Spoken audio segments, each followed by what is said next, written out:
So now we're going to open up the regular meeting of the Chelmsford Planning Board of June 14th, pursuant to Chapter 20 of the Acts of 2021. This meeting will be conducted in person and as a courtesy via remote means in accordance with applicable law.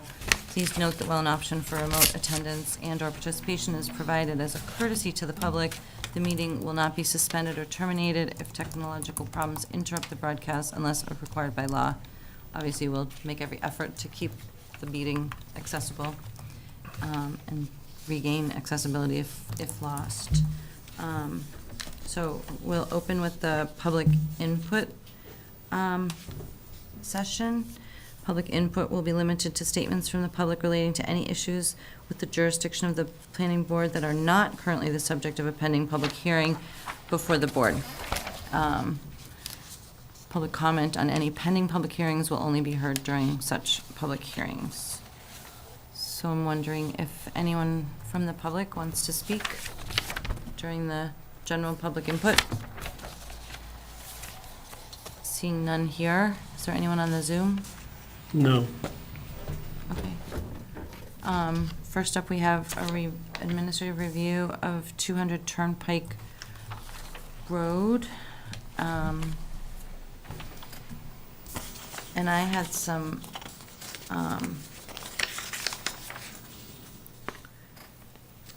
thoughts about the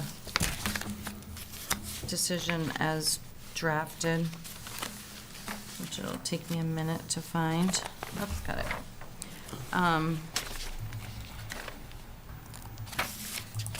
So in the fax number 7, it should be 20, not 20 or 20. Number 8, I think it should say nor is it within the aquifer, not just is. Yes.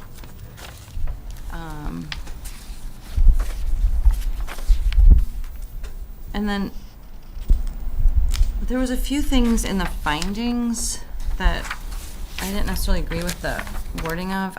I'm sorry. There was different ways to handle this, and in the past we've edited and sent the edits to you, but I was waiting for information back from Paul about whether that is okay. I feel like, generally speaking, this isn't a deliberation. The vote's been taken, and the deliberation has already taken place, and this is just the Right. putting it into words. Did you ask that question of Haverty? I did, I believe, So may I suggest had a lot that of maybe we questions want for to him. table this until then. until the next meeting? Okay, If you can get clarity from Haverty sooner than later, if that allows or makes the board more comfortable to provide comment back, yeah, then we can handle it that way, the way we've normally handled it. Okay. So at the next meeting, ideally, I would have individual comments. Mm-hmm. I'll incorporate them in here, and then we'll review the draft. okay, perfect.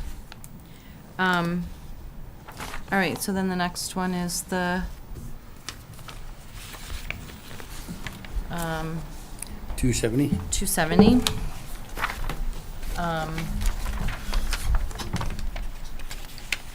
Bringing before us a minor mod, so I did want to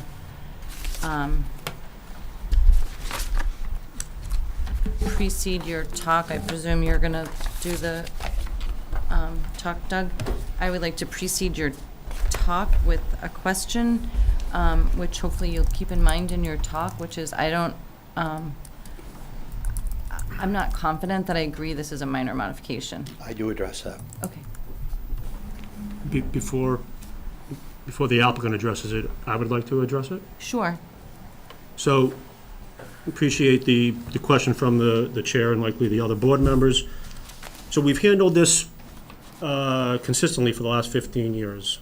Your rules and regulations, section 4.10, site plan special permit rules and regulations, clearly identify the process of modifying a previously approved site plan. And it specifically states the term minor modification. Where was that? I'm sorry, can you repeat? 4.10 of your rules and regulations. This is the So it zoning. says amending a site plan. Previously granted permit may be amended by a written request to the board or on the board's own motion, the board shall determine whether any request for further alterations to a site constitutes a minor amendment, or if such request should be considered a new application requiring a public hearing. The board may amend a permit without a new hearing, provided it finds that the amendment is not significant to the public interest and is consistent with the intent and purpose of the bylaw. Consultation with the community development director and town engineer is recommended prior to the filing of any request to amend a permit.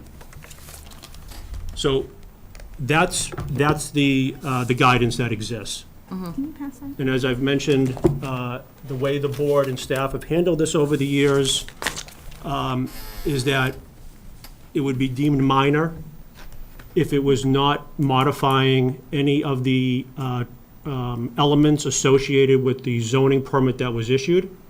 So if it didn't increase square footage, it'd be considered minor. If it didn't increase parking, it would be considered minor. If it didn't significantly alter the approved layout, it would be minor. Those are the three major ones. Wait, parking, square footage, and what was the third? A layout. Layout. As some of you are aware, drainage revisions are allowed to be administratively reviewed and approved by engineering.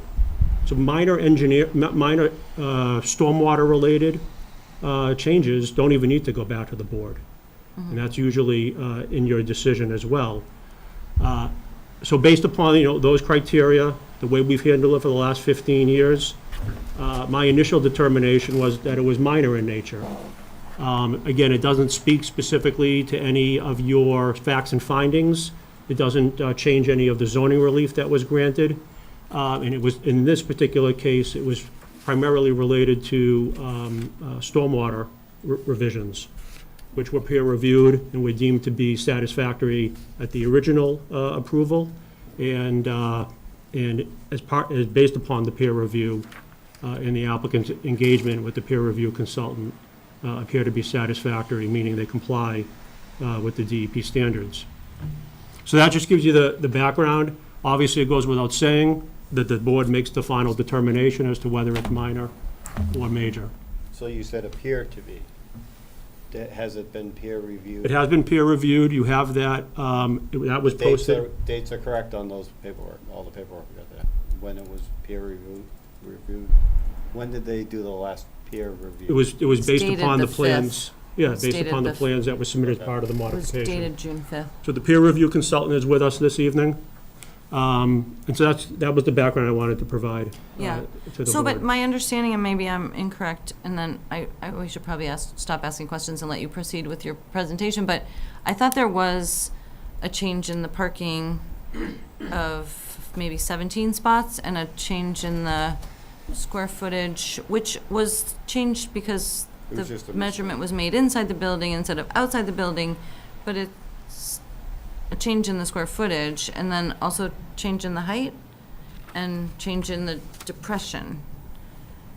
So that seems like The design. height was coming down, meaning they weren't making anything more non-conforming. Yeah, The but they're changes putting it were all. underground. They're not shrinking the size of the building, they're, Oh, right.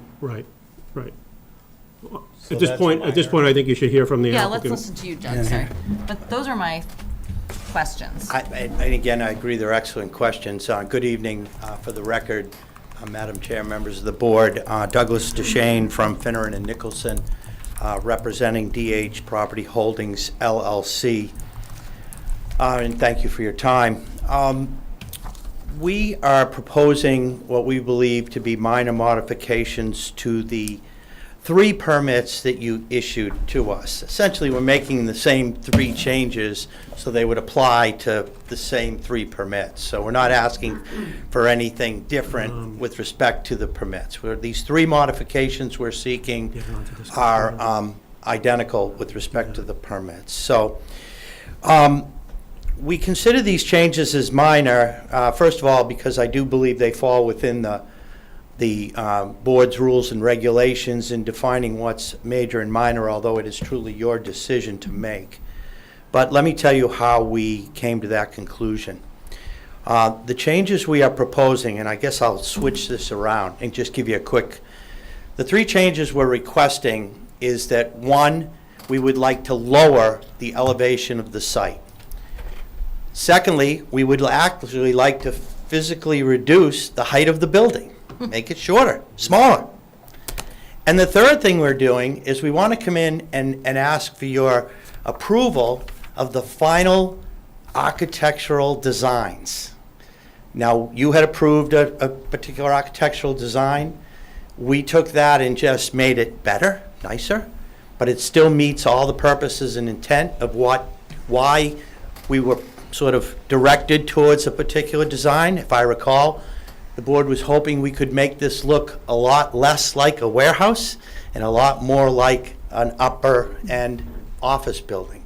And we believe that the changes that we're going to show you, we hope you'll agree that we've just made it look like even nicer office building. So the changes we're suggesting, which I just gave you the quick overview, do not in any way increase the physical size of the structure. It's making it smaller. It does not change the layout of the site in any way. We're not changing parking. We're not changing the intensity of the use. We are not changing the egress or access. And these changes will have absolutely no impact on traffic or, traffic to and from our site. So we're really talking about aesthetic changes that, again, don't rise to the definition of a major change because, again, we're not increasing the intensity, we're not increasing anything. We are reducing everything. So I would suggest to the board that the proposed changes actually address concerns that this board raised during the original permitting process. One of the big things was the visual impact of the building and the site from the street.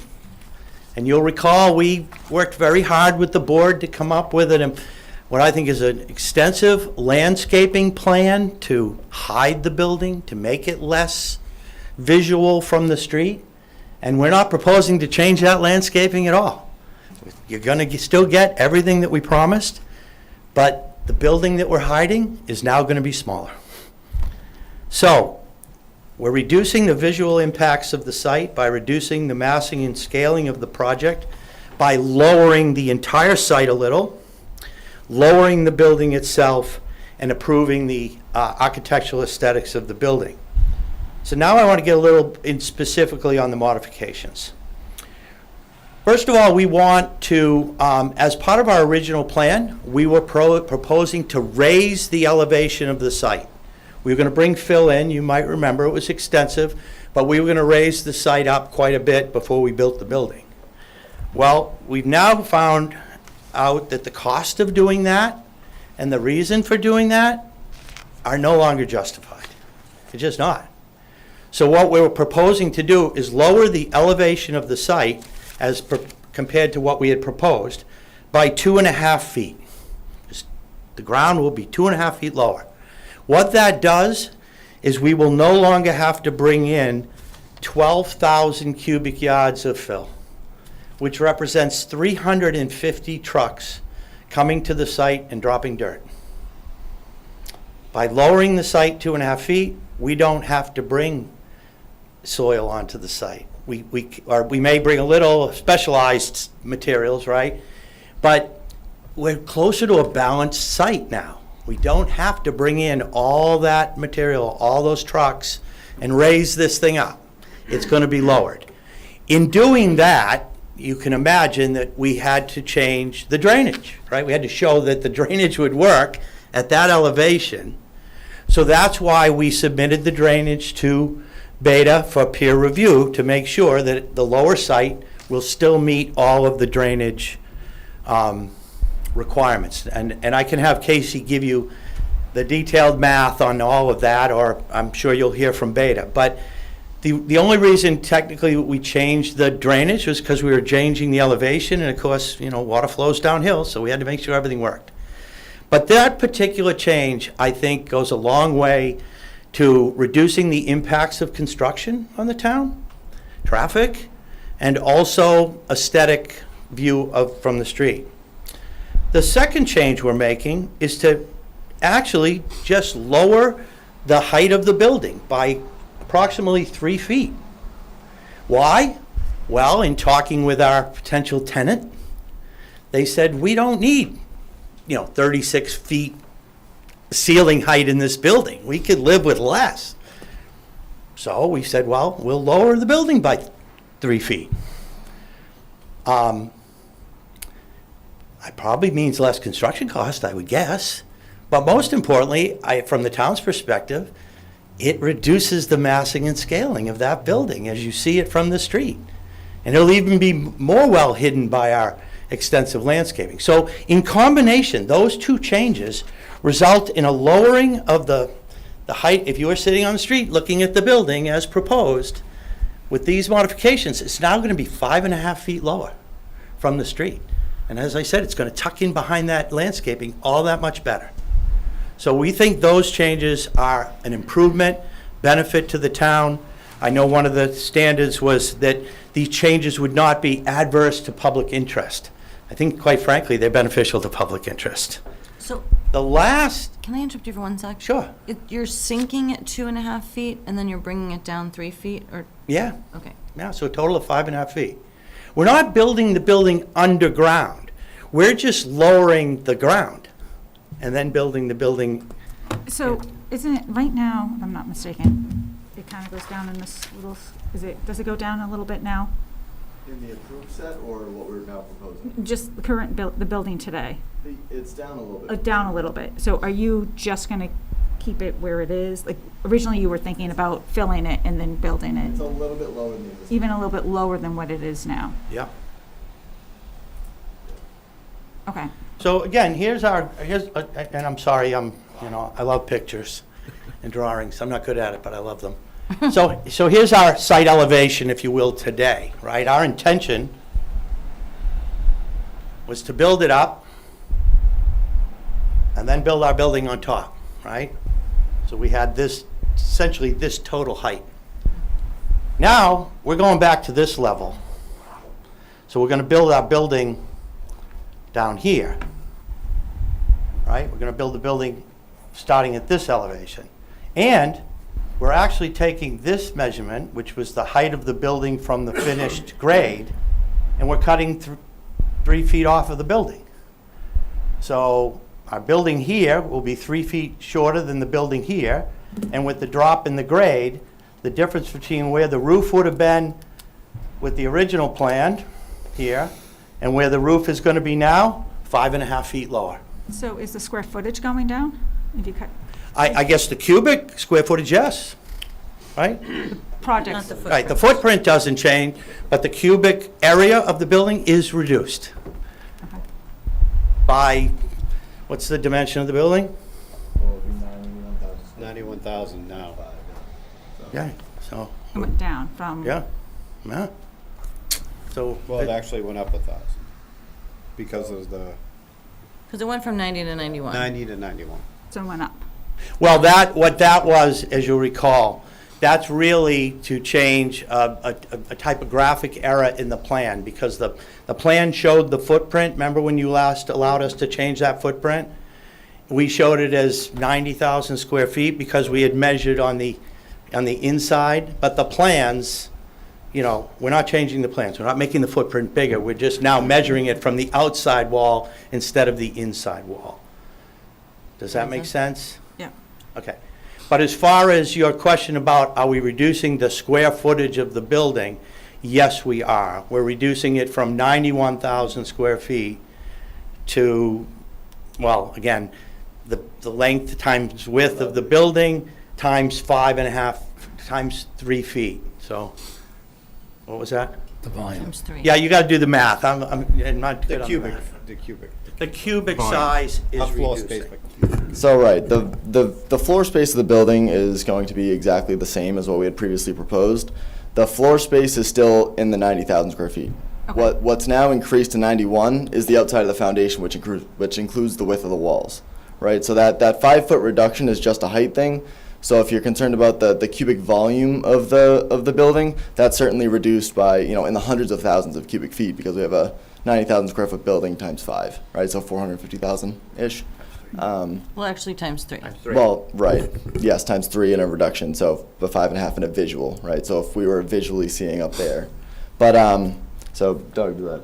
Yeah, that is, encapsulate that, I Thank you. hope that answers your question. So the third modification that we are proposing is some architectural changes to the exterior of the building, which actually build on the original requirements or the original approvals of this board, which wanted us to break up this massing and scaling, but also to make this building look like a more of an office building than a warehouse. And if I can, we're still not changing the intensity of that corner where we wanted a lot of windows. So we still have all of those windows on that corner, and there they are going across. And then the side of the building, here's the front where all the windows are, and then across here, we've added these touches to windows. Before we were showing kind of like a band of windows. Now we've broken it up. We've changed some of the coloring and the shading of the building. In fact, I actually have color samples for you to show you what these colors will actually look like. It's very subtle, muted coloring. We do have our architect on the line. He's connected via Zoom. So if you have specific requests about the architecture or why we did what we did, he's here to answer that. In fact, I should have introduced him. Ben Anderson from CI Design is on the line. And we honestly feel that these, additional detailed architectural enhancements we think they're quite nice. We think that makes the building even look that much nicer than what you guys had approved. But we kept to what your intent was, and that is to keep that corner all windows, to make sure there's windows along all sides of the building, and essentially make it look as much like a high-end office building as we could. So we're asking you to approve these, what we call enhancements. And I think if they are deemed to be enhancements to the architectural design, then certainly they are not adverse to public interest. They are in the public's interest. And in fact, I will close by saying that we believe all of these changes will be beneficial to the public's interest and not detrimental in any way, and they are not changing any of the types of things that would constitute a major modification, like increasing the building or increasing the intensity of use or increasing the traffic. All of those things would be unquestionably need for a new public hearing. But we think these are benefits and therefore are certainly in the public interest. So with that, we're happy to answer any questions you have. Again, Casey is here if you'd like to discuss, after hearing from Beta, what their position is on drainage that was, again, reconfigured because we're lowering the elevation of the site. And Ben is here if you want to talk architecture. Thank you for your time. I just had a question. Sure. I think in the original application, we had like landscaping and screening on the right-hand side. Yep. That still stays, correct? We're not changing the landscaping at all. At all. All I'm saying is we're now going to have a smaller building to hide. I don't want to be seeing trucks. So Well, again, we're not Yeah. proposing to change that at all. Okay. just want to add that even though the majority of the site is going down 2.5 feet, the berms that are out front that'll help in the hiding of the building with the landscaping on top, those did not change. Those are right up against the street level, so we just took those and left them the same and then built down right after those. So the screening remains the same. Okay, thank And there's you. also the screening wall that comes off the building as well. Okay. Can I, before we go to Beta, can I just ask Ben a question? The architect? Yeah, Ben's Ben, on. Ben, am I here. correct in understanding from those photos that Doug just put up that there'll be more windows in the new design plan than there were in the prior design plan? The amount of windows are similar, Some have been removed, others have been placed, and the windows have gotten higher in the large elements on the building. If you look at the elevations, you'll see some of the sections of the building that have a higher parapet or top of the building. There's more windows on the lower part of the building. On the what part of the building? Sections that are lower, the first level, you can see the windows are higher. I see. Yep. The sections in between the higher portions of the building, those windows were removed, and it's now a paint score. But again, those were sort of replaced by the larger windows in the lower first level. Okay.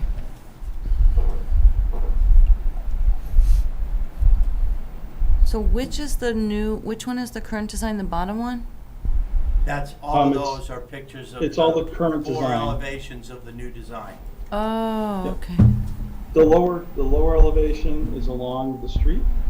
I see. The second one up is sort of in the loading bay, but it also shows the corner that Okay. faces the street. The third one up is the primarily back of the building, and then the north elevation is really at the sort of the entry to the building. Okay. All right, thank you. Yeah.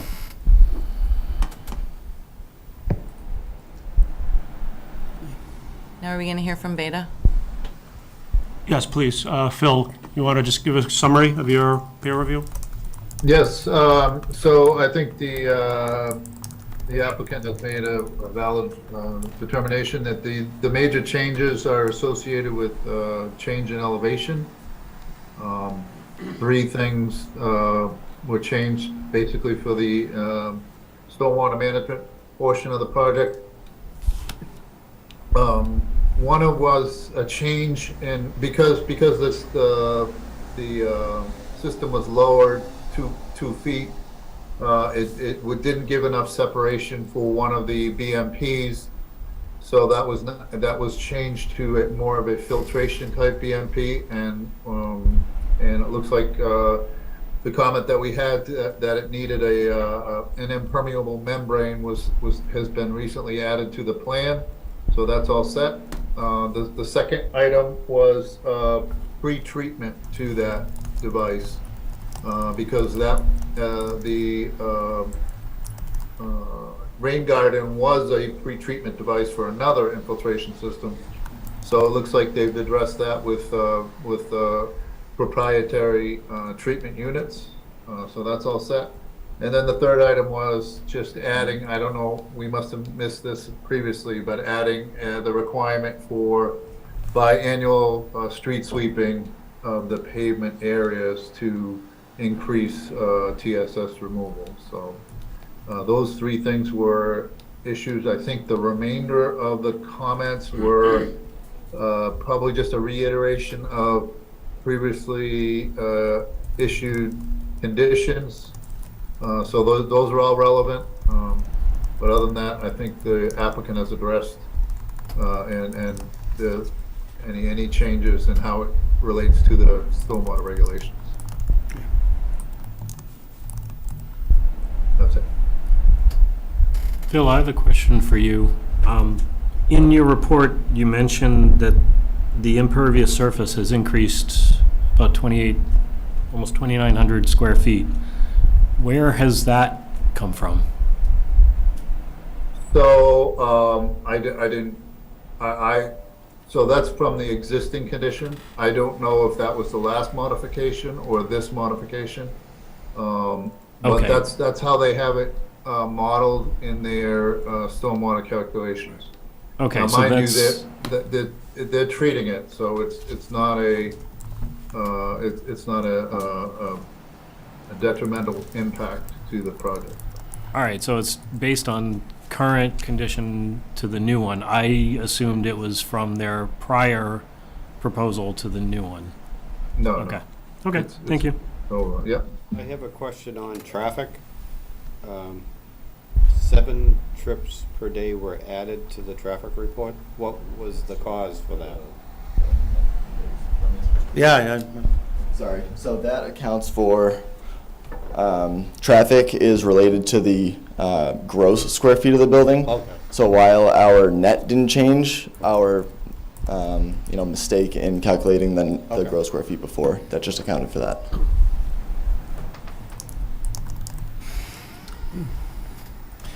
And then one other question for Phil.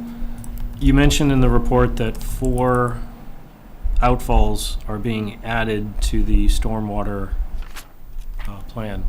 Is that again based on Yes. the current, From the exist, from existing to new? Okay, thanks. correct. Yep. So Phil, overall, your conclusion seems to be that the outflow is improved by the modifications that they've made. Is that correct?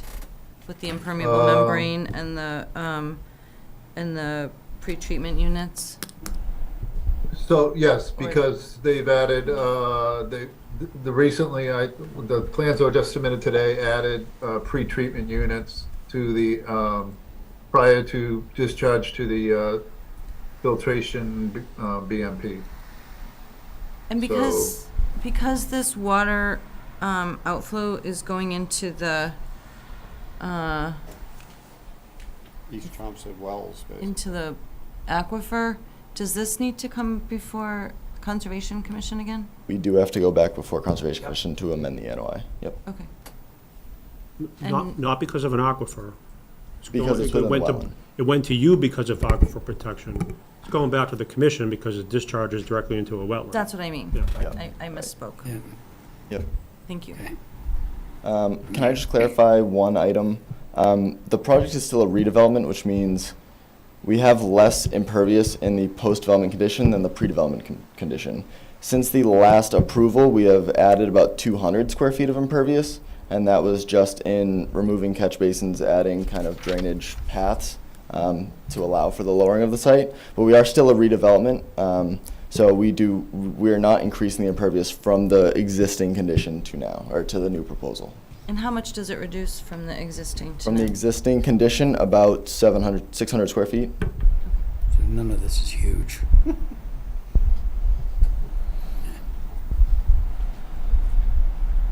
And I can go over any of the new drainage design in more detail for you if you'd like. I know Doug kind of briefly went over it, but I don't have a screen to show you, but I can try and talk to you about it if you'd like.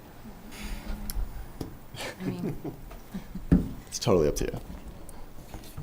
is that something that people No, would like I a think little No, these tutorial about? these changes are Our de peer minimis. review Right. looked at it. Yeah, Just a Okay. question on elevation, if I could. yeah.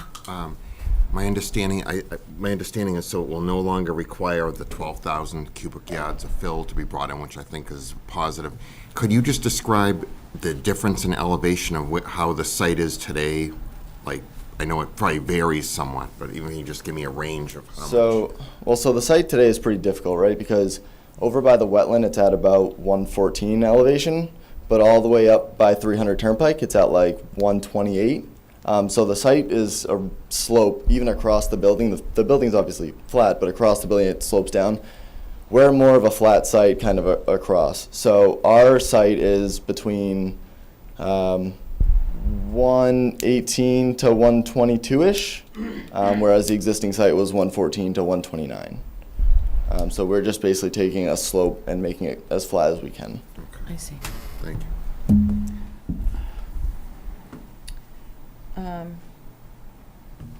So that's a minor modification Yeah. in a nutshell. That's pretty It's- minor.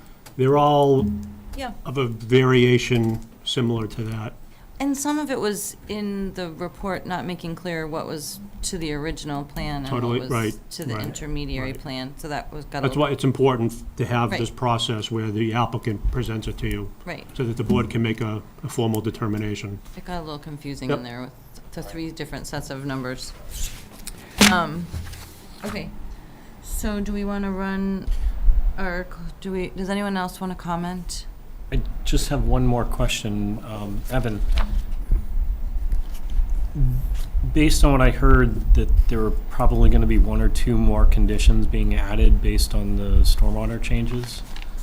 We can just do that through the minor modification Yeah, process? so what you heard this evening is that during the day today, Howard Stein Hudson submitted their response and updated plans to Beta.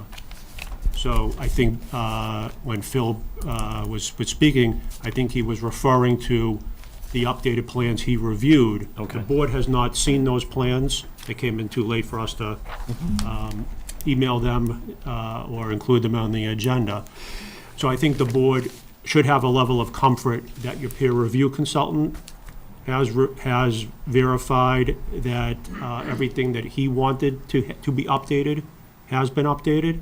If you choose to vote this evening, then your draft, which I'll bring to you at your next meeting to review and ratify, will reference those updated plan set. Has DPW reviewed everything? So DPW wasn't asked to review this primarily because they didn't do the initial primary review for the original submission. Okay. That was also peer reviewed. So DPW was aware, as was David Kuntz, the conservation agent, and we agreed collectively that it made sense to have Beta continue the peer review. Okay.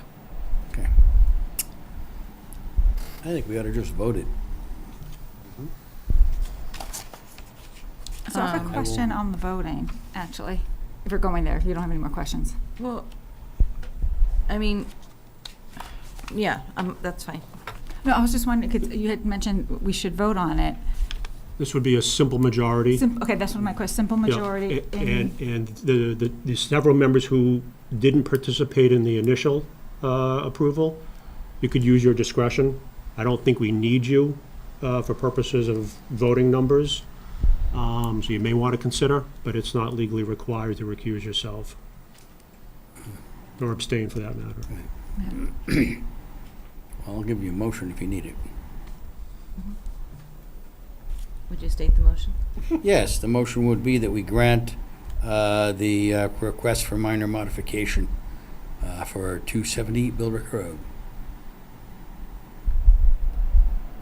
Roll call? Do we have a Second. second? I'll second that. Okay. Yeah, let's do a roll call. Aye. Aye. So I voted against it originally, so I'm going to vote against it now, because I don't think it's a good project for the town, but I do appreciate that it's a smaller footprint, but I'm a no. Okay. Aye. Aye. I'm abstaining. So we need a simple majority, and we have 4 ayes. That's it? Okay. Well, thank you very much. We look forward to building this improved project. I really think you'll find it even better. Yeah. Thank you for your time. Okay. Now we have Enjoy it. continued public hearing on 11 School Street. Yes. The Elevate Med Spa for the operation of approximately And by the way, I do have 2 letters. 16,000 square foot medical spa. I don't know that we need to read the whole thing again. Thank you, Madam Chair, members of the board. My name is Philip Tebow from Philip Tebow Architect in Drayton, Massachusetts. We're here from continued hearing to try to clear up some items that were brought up by a few departments. Site plan review from the DPW was looking for some information regarding some of the existing utilities, locations of driveways and such. We have been in contact with the DPW and have provided them information regarding the location of the existing utilities. There was also concern from the sewer department regarding the allowed or the calculated flow of sewage. In conversation with them, we have agreed, we have given the determination that we would fall under the use as a doctor's office with a flow of 250 gallons per day. They are in agreement with that. That is based on the initial, if you want to call it phase 1. We're looking at further expansion down the road. So we are in agreement that any expansion within the facilities, we would be contacting the sewer department to make sure that the flow calculations are current and up to date. We've also been in contact with the water department. I believe they were looking for some information about usage. Stormwater we're not intending to do anything at the site, on the existing site. Everything has been being maintained as currently existing and approved in 2010. I believe we, in some of the documentation that we provided to the DPW for utilities, there was actually information regarding stormwater treatments and such. So those would still be maintained and continue as they were, should have been back under the previous owner. There were a list of recommended general conditions that were approved, and we don't see any objections to those particular recommendations. I'll also turn this over to Ms. Loisel for any additional comments.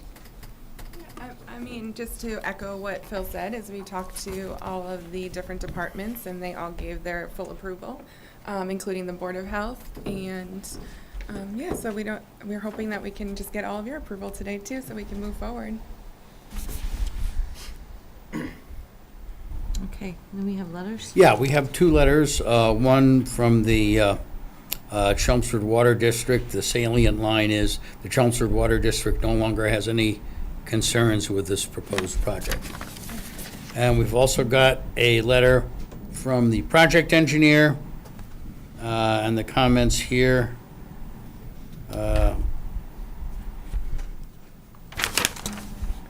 Upon review of the resubmissions, DPW has no further comment as there is no exterior work being proposed, etc. And then they list their usual general set of conditions, which we always put in anyway.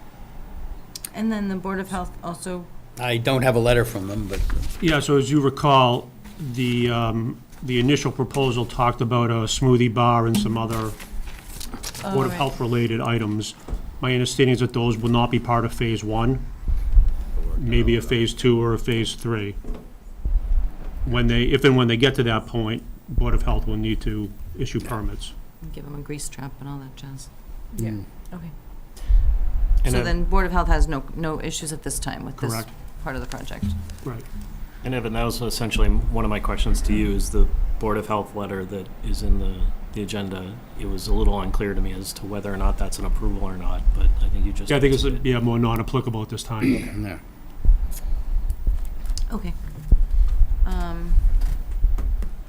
Any further discussion? Do we need to have an open hearing? Yeah, you need to at least call for anybody before Call for a we- public hearing. I have a motion to, Close it? well, we haven't opened it yet. Well, I think it's still You open. may have opened it at the previous meeting. Yeah, it was okay. open. This is Alright. continued. All right, is there anyone else who wants to speak? In that No case, one on Zoom. I would move to close the public hearing. I'll second that. Okay. And then shall we entertain a motion? To. This You're is- gonna vote on closing? We didn't vote Right. on the closing. You have a motion and seconded. on the Yeah, we Oh, have we all have motion to vote on second. the closing. Closing the public hearing. Okay, sorry. All right, all in favor of closing the public Aye. hearing? Aye. Okay. Now, how many, this is one special permit? This is, yes, 195 C, 8C. Okay. For I would change move that from- we grant the a special permit per 195-8C for 11 School Street. Second? Changing from one pre-existing non-conforming use to another pre-existing non-conforming use? Hmm? For changing from one previously existing non-conforming use to another? Right. Yes. Just been seconded by Anita.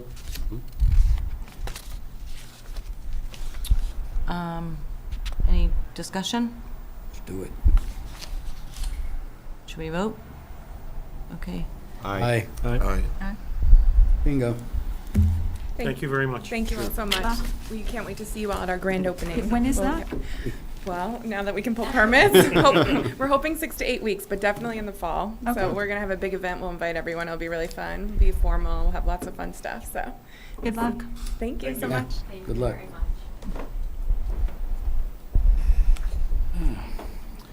Okay. NEMCOG.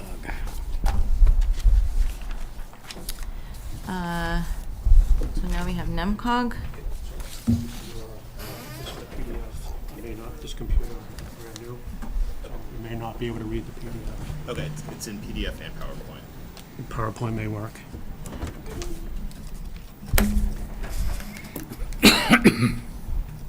Thank you very much. Thank you.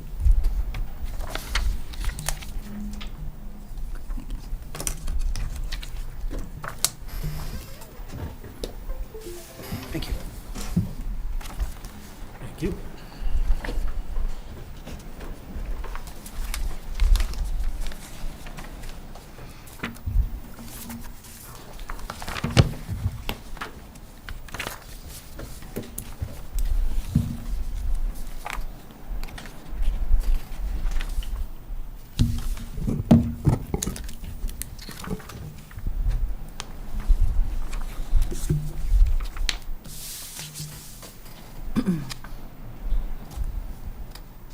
Okay, we're good.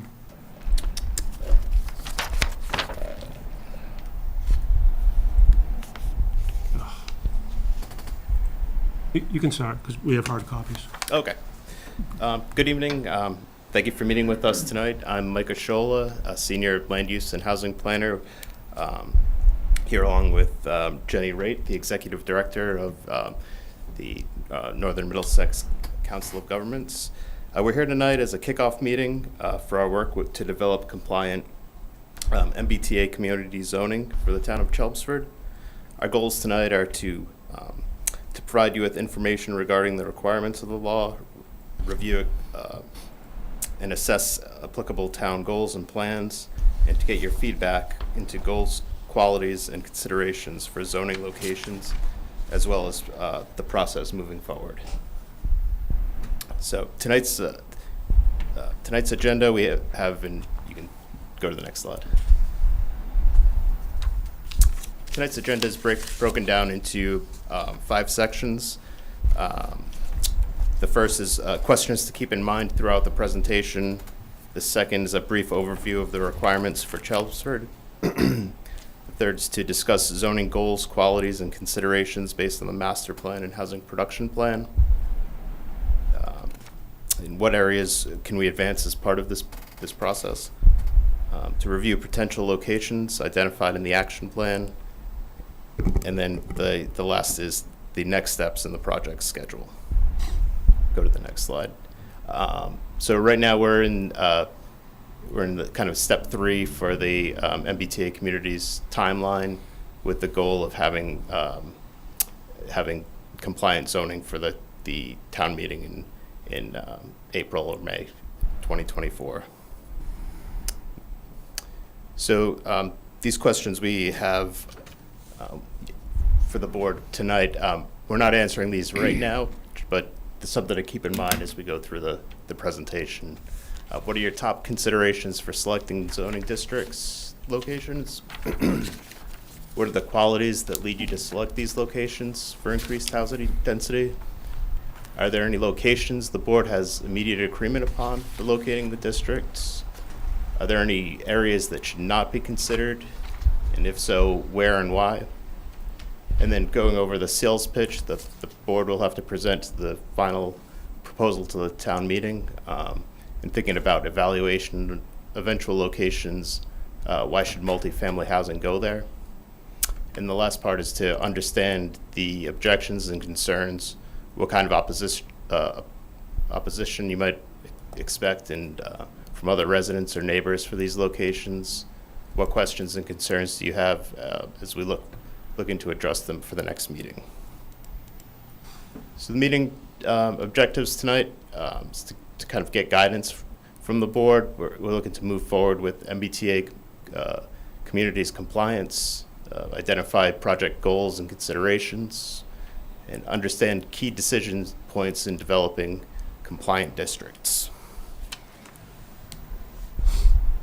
So this is kind of what we know so far. MBTA community's requirements for Chelmsford. Chelmsford's considered an adjacent community. So the zoning must allow for at least 1,477 units, which is 10% of the current housing stock in Chelmsford. And we're zoning for capacity, not for, you're not being graded or judged on the development of the units. It's just that the zoning that's adopted complies with allowing 1,477 units. The minimum land area that needs to be rezoned is 50 acres.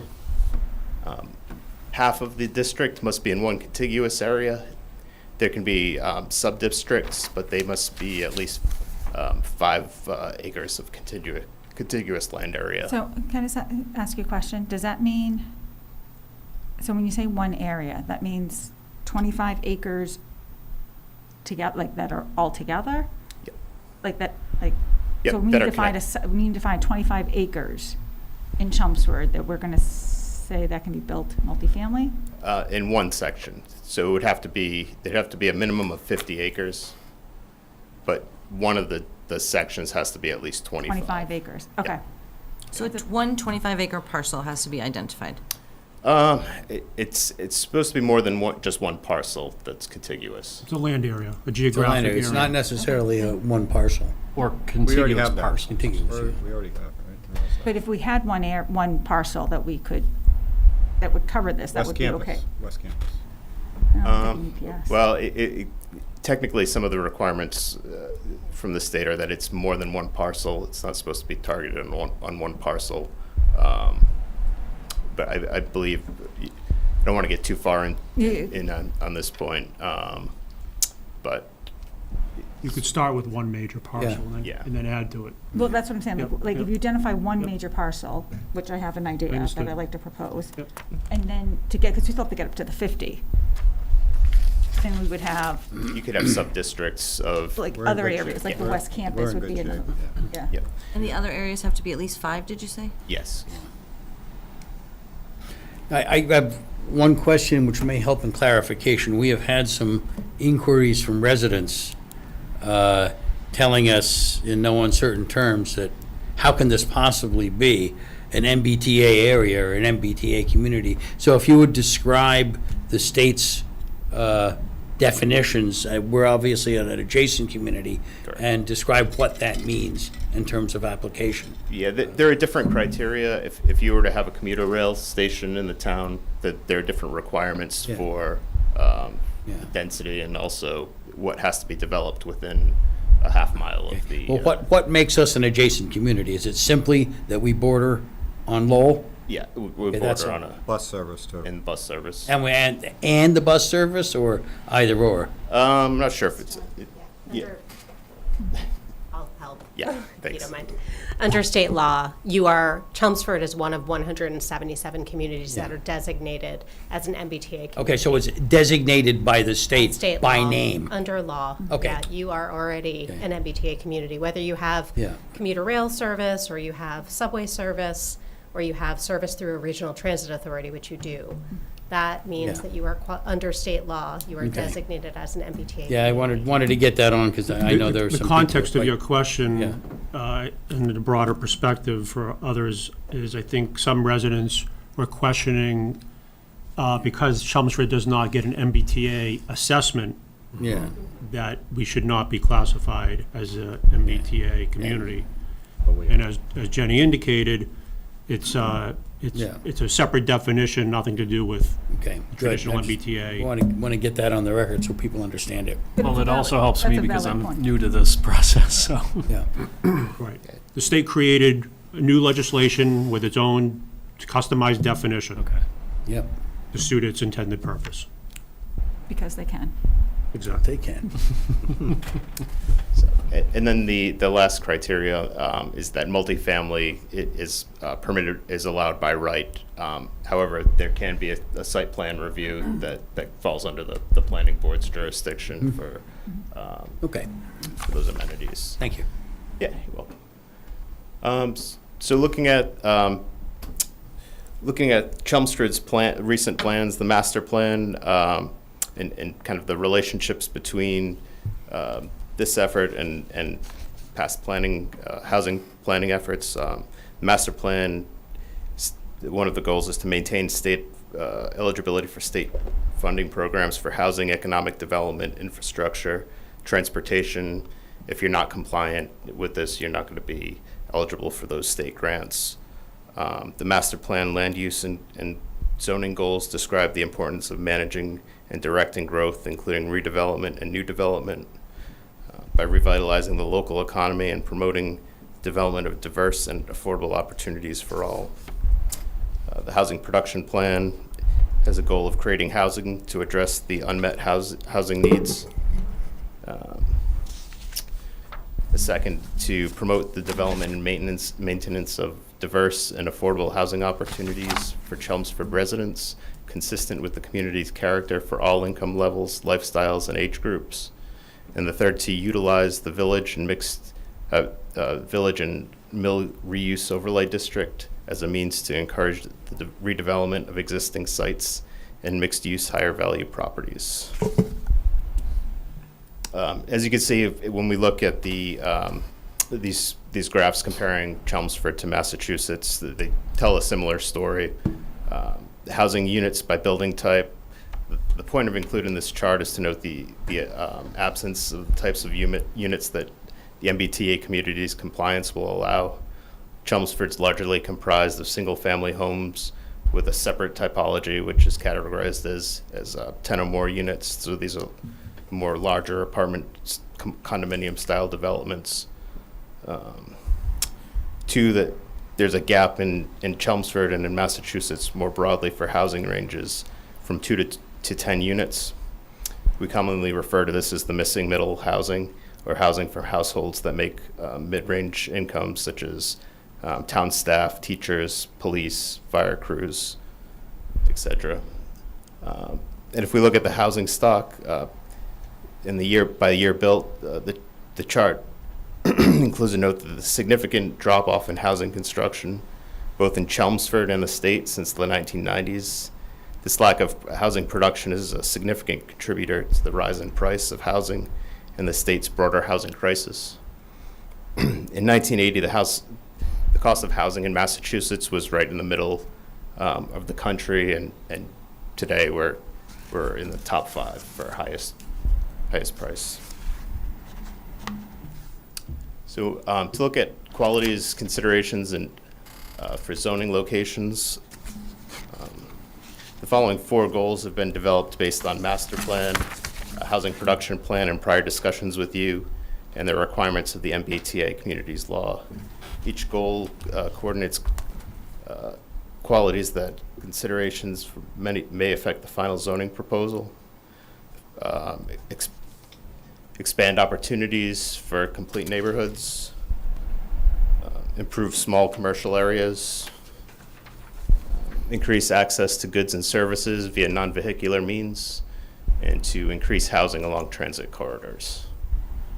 So the overarching goal of the proposal is to develop compliant zoning.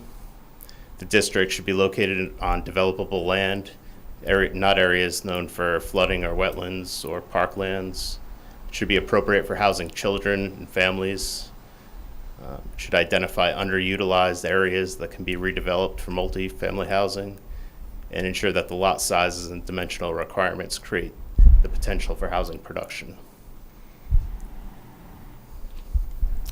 So to expand for complete neighborhoods, we're looking to locate these districts near bus stops, public transportation, locate near services and amenities and commercial storefronts. This will help alleviate traffic caused by more units. Slide. To locate it to support and strengthen small commercial areas. Understand current uses on the site and within the proposed zoning districts and their proximity to desirable uses.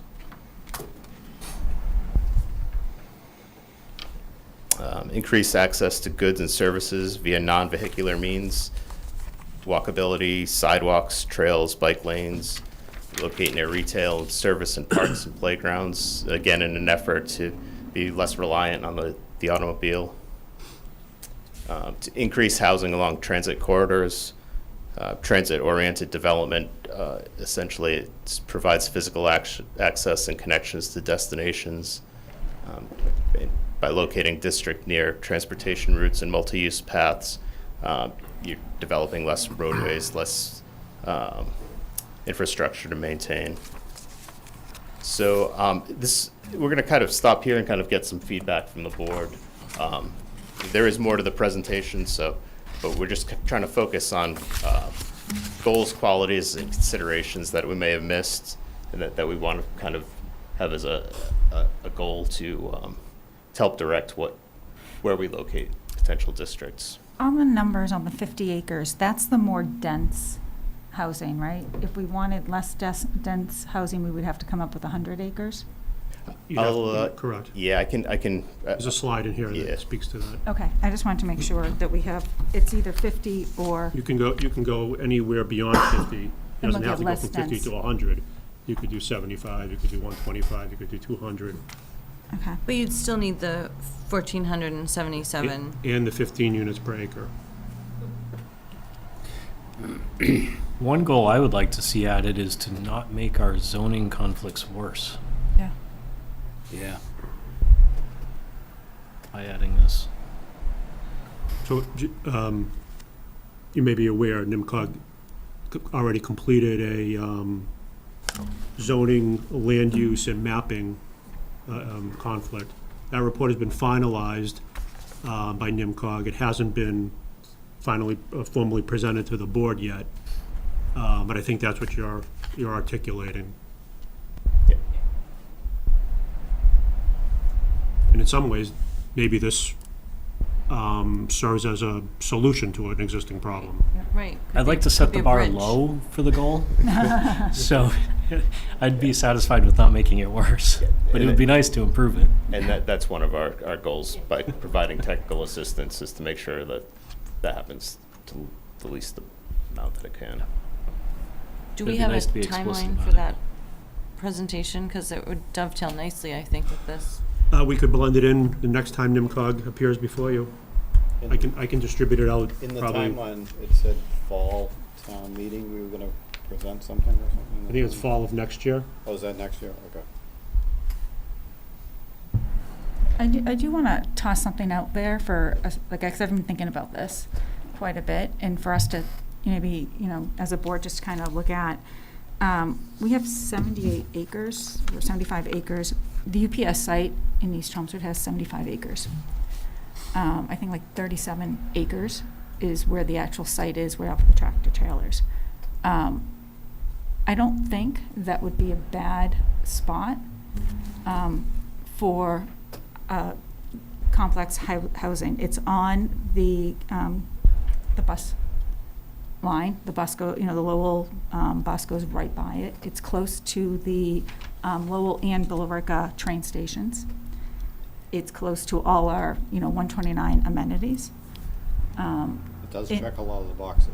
It checks a lot of boxes, and the likelihood of it, being developed into a all we have to do is zone it. And considering how people view all the multifamily houses in Chelmsford, and there's really right now, I think people are kind of tired of all the overbuilding. I don't think it's one of those places that's going to be converted anytime in the short term. Unless UPS pulled away. Unless UPS pulled away. I don't think. That would be good use of the property. And that would be a great use for the property. It has the least impact to the citizens of this town. I mean, it's going to impact East Chelmsford, but you live in East Chelmsford, I live in East Chelmsford. I think I'd rather have I do too. multifamily, you live in East Chelmsford. I think a lot of people. I'd rather have housing than those trucks go by. And the traffic associated with this, again, wouldn't impact 90% of the citizens in this town. And I think it would be, like, as one area identified that, is 50%. And it doesn't affect, like, where we want to develop for businesses, right? Like, we want 129, we don't want to look at, that converting to more housing. We want that to be, we want more, places like, the Press Cafe to go in there. And then we can add like the, West Campus and other spots that strategically make sense. Anyways, I like to throw that out there for you guys to think about as one area identified. We have several spots in town. That's one. You mentioned the West Campus, which is essentially already developed. Yeah. Fairly close to these specs. So it's unlikely to change. Right. And a third one might be some areas along Littleton Road where there are already a number of condos. Yep. And you're not going to make a substantial change to the character of the town by zoning them appropriately with this. So I think we've got well over 50 acres. We probably have 150 acres. Yeah, we're in good shape. In terms of where to put these things. I think if we could just pause kind of this discussion, because I have like kind of one more section to go over, and then we can get more focused on the location. Okay. But I was trying to get more of an overview of the goals and kind of our guiding principles for selecting the districts.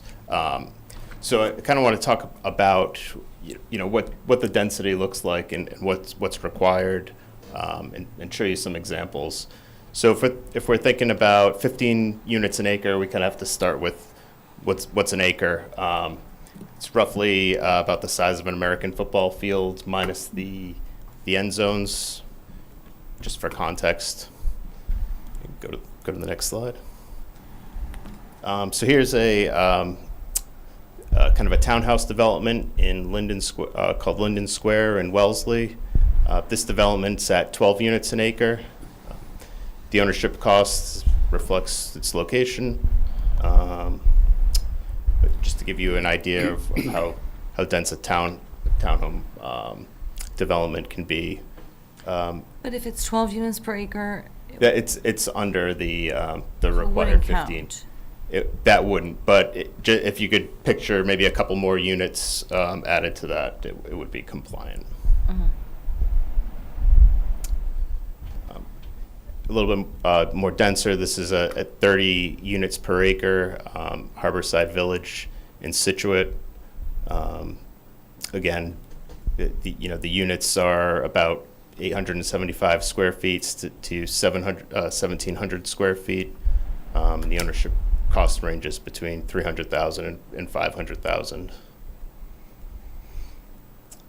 In Concord, we have Brookside Square. This is 74 units at 17 acres per unit. And these are rental properties. They have about 518 square foot to 1,000 square foot range, and they're about $1,600 to $3,100 a month for rent.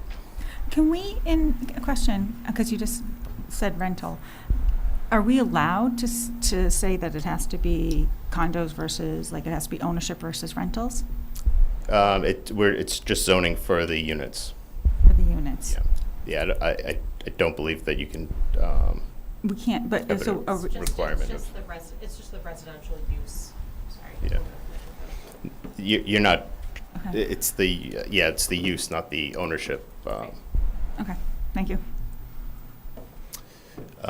So this is in Reading, 30 Haven. It's a more dense development at 53 housing units, so it'd be about 68 units per acre.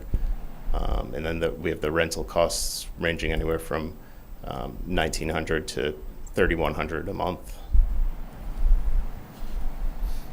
So a big term that's thrown around a lot nowadays is the missing middle housing, and it's the range from duplex side by side all the way up to more of a 4-unit apartment, a 4-story, 3-4-story mixed use building. So to get to the point that we were discussing earlier with density, if we had a lower density at 15 dwelling units per acre, which would be more of the duplex townhouse style, you're looking at about 99 acres to meet the requirement. If we go to a smaller district, smaller district with a higher density, the minimum that you'd have to zone for would be 29 dwelling units per acre to get the 50 acre zone. So NIMCOG has begun drafting potential locations based on Chelmsford action plan and goals in the master plan and housing production plan. We came up with a map that explores a potential overlay for connecting UMass West multifamily overlay district, RM multifamily district, and the community enhancement and investment overlay district. The final areas will need to be connected in a larger district to meet EOHLC criteria. So as you can see, we've mapped out here some of the potential district locations that we're looking to refine and get some feedback and kind of get some direction as to how we can look to make a compliant district.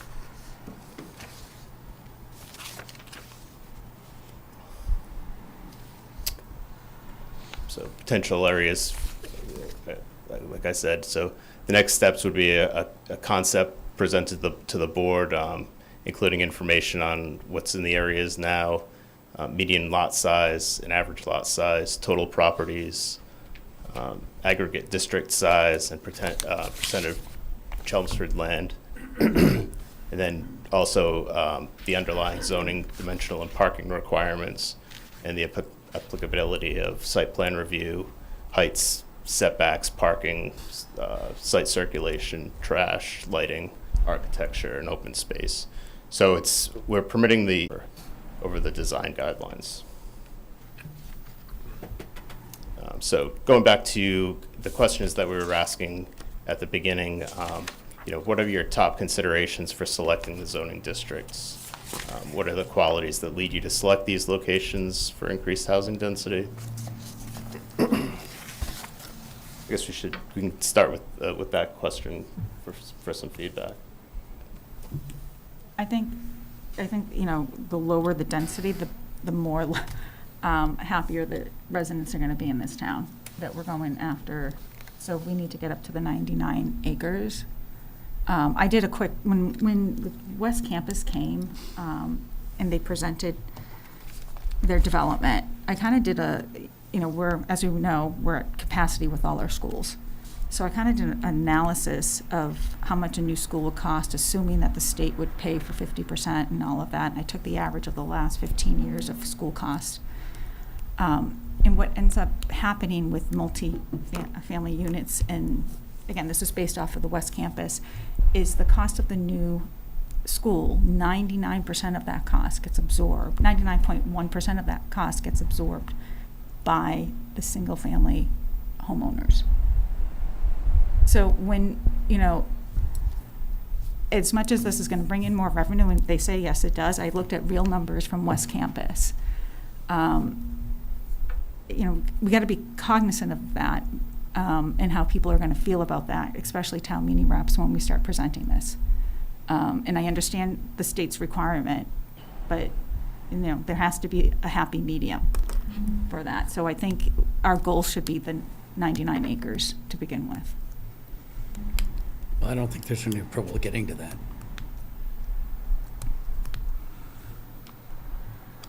I have a question. I still never got clarity on the West Campus project. Is that going to be a first step towards meeting our goals, or is that disqualified because there's less than 15 units per acre? So I think part of tonight's discussion is NIMCOG trying to get a sense as to whether the board wants to pursue assessing and analyzing the UMass West district to figure out if it complies, and if it doesn't comply, what would need to be done in order for it to comply. It doesn't matter, we're just changing the zoning Right. of the property, so it really does not matter what is being built there now, correct? Correct. Correct. It's about capacity. Correct. So Correct. that's kind of a mute. Correct. So if the board is interested in pursuing UMass West to be included towards the 100 acres, NIMCOG wants Oh, to the hear 100 that. Hear that this evening, so that the next meeting, they can look further into that to see to what extent it complies or doesn't comply with the model that the state is using. How many acres is it? Um, Only it's the less developed? than- It's less than. 35, of which 25 is developable. So we would only use the 25 It's towards already our, developed anyway, so Right, so the likelihood of that being redeveloped is zero. is low. I mean, anything can happen, but, or they could add to it or whatever, but is low. Same with, looking at the UPS site, right? We've got 78 acres. I don't know how much of that is buildable, but the likelihood of that being developed is low. If you look, I think someone had proposed on, 110, is it 110? No. Is it 110 where the mobile home, Oh, down in, yeah. right? Yeah, That- on 110. Like my fear for something like that would be, A, that we would displace a bunch of people that are living there, because the likelihood of that being redeveloped, I think, is high. It is high. So if we decide to include that, yes, we get, we'll get more tax revenue than what we're getting now, but we're gonna to me, we're displacing people, and the likelihood of it being redeveloped is high. And, as much as I understand the need for the state, until the state can, provide, the town with financial supplemental for our schools and, ease of traffic to get to work. Our infrastructure in the state is horrendous. I'm in a position where I am not, I'm not eager to add more housing to the town of Chelmsford. That's where I stand.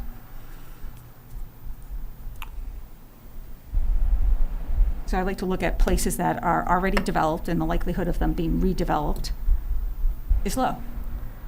Across from the UPS, there's those condo units. That's on huge acreage. The likelihood of that ever being redeveloped is low. And again, that's on the Lowell line. It's on the bus line. It's 10 minutes from both Billerica and Lowell train station. Yeah, my understanding was a 40B was approved in the past for UPS Drive or near UPS Drive, but I don't believe that it was ever constructed. I mean, we've I'd got a have to ton look of more acreage into over that. there Yeah. that we can just, the likelihood of it ever being redeveloped. And I personally, as an upgrade to the UPS site, I gladly take additional housing units than UPS on that road. And for me, that would be, the next step is that if it is ever developed, I would want the positive impacts to outweigh the negative impacts. Yeah. And so to me, the site matters. But one of the aims of MBTA communities is to create a livable community too, and to,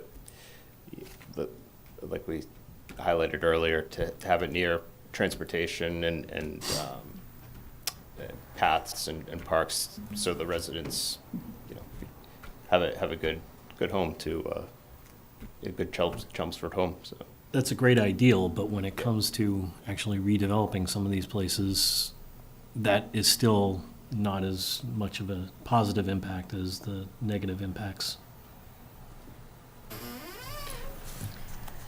Here, I do think we have to be, as Anita said, cognizant of the construction costs for public school, because a lot of our existing schools go back to the 1960s and 70s, and although I don't have exact estimates, you're easily looking at about, I would say, to construct a school, have it, at least 180 to 200 million, of which we may get about 50% reimbursement. So are there any locations the board has kind of an immediate agreement upon that were? I think you've got them. UPS, Yeah, if you like, I can give you the do you want the? UPS with? Yep, so. One UPS Drive. And then the adjacent property to it, which is, I think, the street is Yeah. on. Is that the former 40B, or the current Yeah. 40B off of Brick Hill? Think of the name of it. Something Meadow. Yeah, something Meadows. So, if you want the ID number on the GIS sure. map, sure. So 76-271-8. And then one UPS drive is 77-271-18. Okay. And then, which site were you talking about? West I'm not sure Campus. the exact, I just know a few years prior, I believed a 40B was approved for near UPS Drive, but I don't believe it was That's ever. 93 Brick Hill. 93 Brick Hill. And those have to be like, would you say 5 acre, smaller developents? It that could we be no pick? You smaller, can take no you smaller can also than- take So we can pick some other 88-271-5. 5 acre properties now. So you said 91? 93 Brick Hill 93. is on the left of, as you enter UPS Drive. 93, so I've got 90. Now, this 1,477 units that we're 101. striving for, in a theoretical way, none of them can be age restricted, is that correct? Right. And can any of them be affordable? They can be? Affordability doesn't come into any of this, does it? So you can't, no, it doesn't, but you can require up to 10% affordability. Over 10%, you would need a fiscal analysis that it's. It seems like not they dropped the overburdened. ball on that part of this whole thing. Yeah. Well, I think it's to zone for capacity and potential More units, capacity, and not the- and I Yeah, think get it. it's trying to keep it a little. Well, because we already have a different incentive to zone for 10%, that being the 40B. So they're, It'd be added on. I mean, we're stuck. We have to do both. Yeah. The 93 Brick Hill Road is 88-271-3.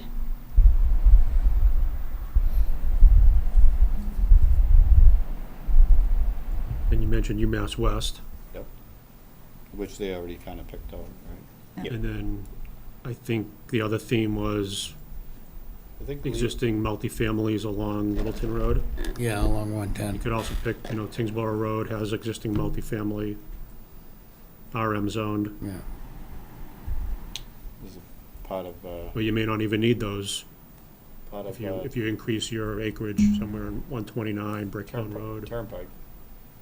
Could be Turnpike.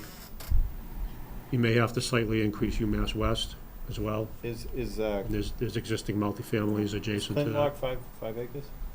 Kinlock is 9 acres. There's one. Which one's that? Kinlock. 9 acres. They start adding up quick. 104 Turnpike. Was it? 104 Turnpike. And we would have to subtract the undevelopable from that. So sometimes just looking at the parcel, you can't Oh, you just can't tell that. tell. Yeah. Yeah, because the UPS one has a lot of wetlands, but I think I just gave you like 130 acres right there on the UPS site, Yep. so. 104, you said Turnpike?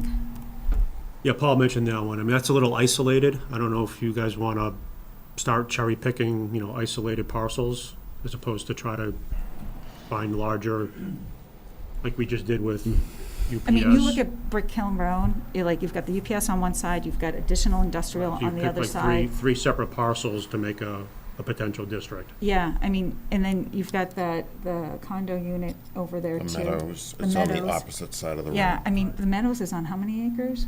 It's pretty big. Yeah, I At don't least know off the 10, top of my 10, head, 12. Probably some wetlands there. Yeah, there's certainly Yeah, but wetlands. like, there's already condos built, like, those aren't gonna be sold, and they're right there, and then we're not, then we don't run the risk of other areas, I don't know, something happening to these districts, and so, Paul, my concern with the Turnpike area is it's smushed right between industrial areas. Doesn't really matter, we just have to zone it. Yeah, but But you may not need to, you may have enough It's just bigger another areas. property that could fall into, ideally, if that doesn't need it, 'cause that's a potential zoning conflict right there. what's already developed. Developed, but Yeah, but the whole town's almost, yeah. I Yeah, mean, you know what I mean? Right. It was recently developed. where is the, So, what's the- I don't know, I guess I'm maybe dull-witted in this regard, but I don't really quite get it. I understand what you're saying, Anita, but in terms of if we were to say we want the West Campus to be one of our properties, and then they would work on what it would mean in terms of. I'll try to explain. There's a very specific state compliance model that each district has to comply with. Okay. That model articulates definitions for developable land and undevelopable land. And then when you create your zoning, like we did with UMass West, remember, it's a by right. So the UMass West overlay district specifies standards, your dimensional standards, your setbacks, your parking ratio, your open space requirement, your units per acre. And all of those dimensional requirements can manipulate the total number of units per acre. So the state wants to guarantee that the actual text of your district will guarantee 15 units an acre can be built based upon the existing physical land, meaning you're not counting or over restricting developable land or undevelopable land. And you all understand what I'm talking about. Bylaws and zoning bylaws in particular can manipulate developable land and make it less developable. So at the end of the day, the compliance model, based upon the inputs that the planning board and NIMCOG work on, setbacks, open space, those attributes will be put into the model, and the model will determine if it complies with the state standards. All right, So well, at I face would like value- them to They have do to that. ch- How many acres? At face value, UMass West, as adopted by town meeting, likely does not comply as currently drafted. If it were tweaked, it would likely comply. So we would have to change the UMass West overlay. That- correct. And then that we can include And it. then when we create the Likely UPS district, we will, maybe we're using same dimensional standards as the revised UMass West, or maybe we're creating customized. I see. You said likely. Why did you say likely have to? Do we have to, or likely? It's very, very likely. My So initial. it's not set in stone it's- yet? My initial discussions with NIMCOG, and they've done some initial inquiries to UMass West, is that as currently adopted, it does not meet the state standard. It's close, but it's not ready to go. Do you think that'll be an issue? Are you concerned that maybe, like, that might be an issue? I mean, I think if we I think we should present it. Is that, you want to present it? I think we should include it, because I think that's what we sold the town on when we originally went in front of Yeah, town meeting and right. said this was going to go forward. Now, I mean, I think we have a valid, at the time, the state hadn't adopted Final the guidelines. final, Sounds like they still don't have final guidelines. That's the- I mean, but now we have, clear definitions, we know what is required. When we did UMass West, we didn't know, we said we hope that this would apply, so now we just, I think presenting it in front of town meeting, saying we're gonna include it, but we need to change Yeah, it so it fits. the point of this process, as I understand it, NIMCOG gets the initial set of potential locations. NIMCOG's gonna go back, run the model, or look at these locations in more detail, come back to the board, and we'll begin to develop zoning standards that are compliant with the model. Then we go back to town meeting. Yeah, and a couple areas too that affect the compliance model are required parking and building height. So that's something to keep in mind as to, when you're talking about density, how many stories and how many parking spaces What- you require are going to have an impact on the compliance model. Are they very widely divergent from our parking standards? Yeah, what would be the difference? It's whatever you require. What they're looking for is if you would take an acre, just a simple acre, and if you had excessive parking standards, then that would likely be the primary constraint, that even though you allowed 15 units an acre, you couldn't literally get there, because you require most of the land to be used for parking. If you have a 15 Oh, unit.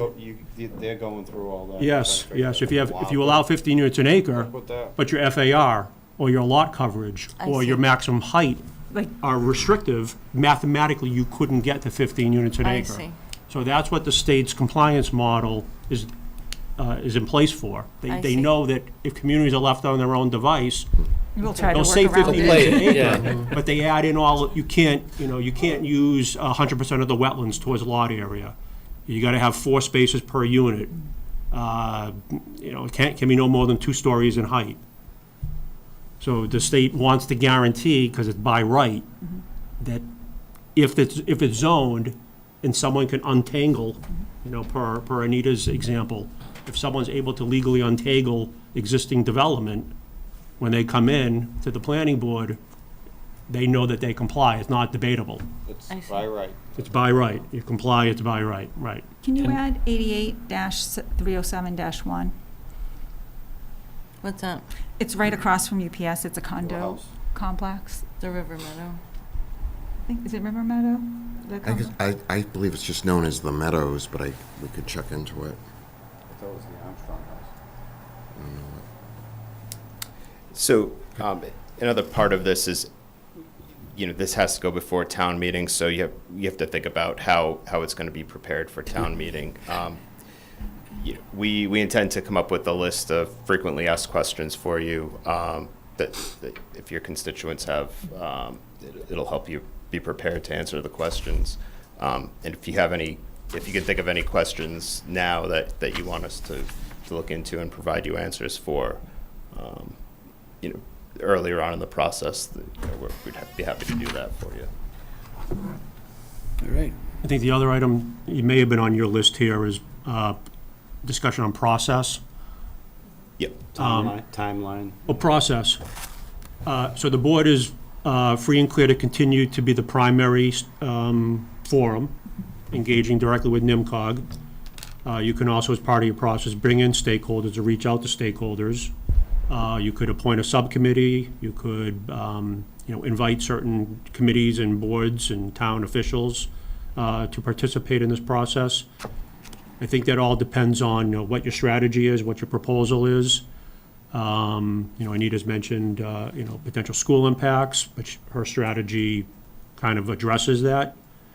But if the strategy were to embrace more of an opportunity, then maybe you want to bring in conservation, maybe you want to bring in DPW, maybe you want to bring in the water district.